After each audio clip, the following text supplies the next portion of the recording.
पुढे येऊन सांगावं दीपक बोराडेचं आंदोलन करणं चुकीचं आहे, तरी मी उपोषण सोडतो. काय सांगू आता? अरे हाऊस नाही ना. बरं हे लोक 10 दिवस झाले परेशान, या उपोषण म्हणून आलेलोच नव्हतो मी. एक दिवस जायचं, 16 तारखेला जयंती करायची, सरकार निर्णय घेणार आहे, आपण घरी जाऊ. हे 10 दिवस झाले सगळे लोक प्रत्येक जिल्ह्यातले इथं फुटपाथवर पडले, यायला हाऊस आहे का? मग नेत्यानं एक तर हे सांगा धनगराच्या की आरक्षण मिळत नाही, हे नाटक बंद करा, तरी आम्ही उपोषण सोडतो. फडणवीस साहेबांना सांगा मिळत नाही तरी सोडतो. जर असं होत नाही तर धनगराच्या सगळ्या नेते आहेत. मग काय चुकला असेल, तुमचा काही गैरसमज झाला असेल, माझी काही चूक अजिबात नाहीये, तुमचा काही गैरसमज झाला असेल त्याच्याबद्दल जाहीर माफी मागतो. आणि या मैदानात मला समाजाच्या नावावर अजिबात दुकानदारी करायची नाही. आता काही गोष्टी एवढ्या एकट्यात बोललो असतो. मला ना आमदारकी खासदारकी ना पैसा समाजाच्या नावावर काहीच नाही पाहिजे. त्याच्यामुळे हा भ्रम काढून टाका. ज्याला आमदारक्या खासदारक्या पाहिजे ते या बाबा हो. अरे आरक्षण भेटलं तर तुम्हीच पहिले आमदार खासदार मंत्री होणार आहे. दीपक बोराडेचा नाही नंबर लागणार.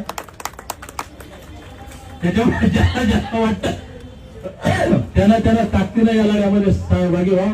समज करून घेऊ नये. जरांगे पाटील आज आले, मी काल त्यांना हो म्हणलं, त्याचं कारण कोण्यात सांगतो, उघड नाही सांगत. मी पंढरपूरला 16 दिवस उपोषणाला बसलो.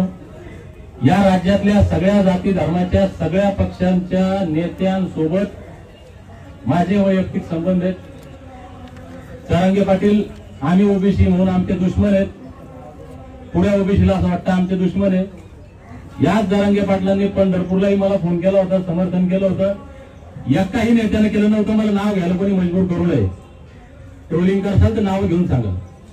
जालन्याला 16 दिवस जो डोक्यात घातला, याच धनगरांच्या आणि ओबीसीचे दुश्मन म्हणणाऱ्या जरांगे पाटलांनी मला फोन केला, तब्येतीची काळजी केली.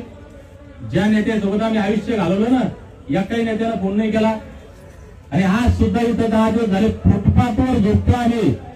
एकाही नेत्यानं फोन नाही केला, समर्थन नाही केलं. जरांगे पाटील आले आणि मग कोण तुमचे कोण तुमच्यावर राहते